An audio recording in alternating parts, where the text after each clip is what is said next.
Siyabingelela sinamukele ekhaya lapho sichaza khona amaphupho. Namuhla sizobheka iphupho ngezikhwama noma isikhwama. Ukuphupha umuntu ekunika isikhwama noma izikhwama kungaba nezincazelo ezahlukahlukene. Kuye ngezimo ezehlukene nempilo yomuntu. Nanso-ke incazelo yaleli phupho. 1. Ukuphupha umuntu ekunika isikhwama. Lokhu kungasho ukuthi kunomvuzo, isipho noma ithuba elisondela empilweni yakho. Isikhwama ngokuvamile sihlotshaniswa nemali, izinsiza noma izinto ezibalulekile.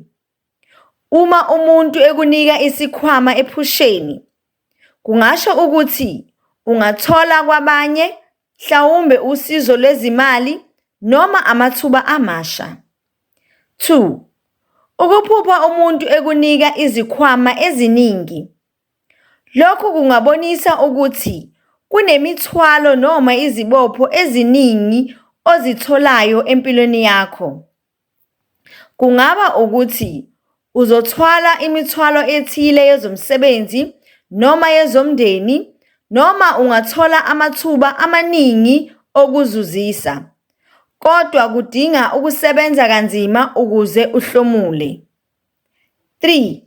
Uma uphupha unikezwa isikhwama esingenalutho.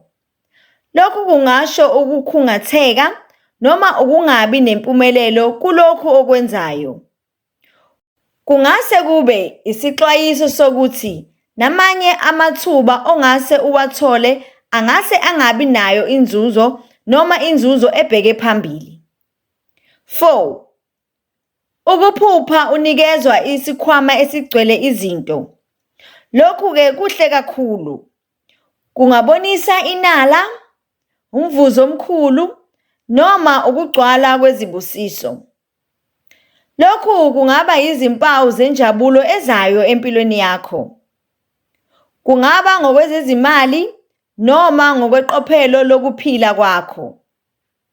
Ngamafuphi, ukuphupha unikezwa isikhwama noma izikhwama kungaba uphawu lokuthola amathuba, izipho noma izibopho. Kuye-ke ngesimo sesikhwama ephusheni lakho. Siyabonga, nisale kahle.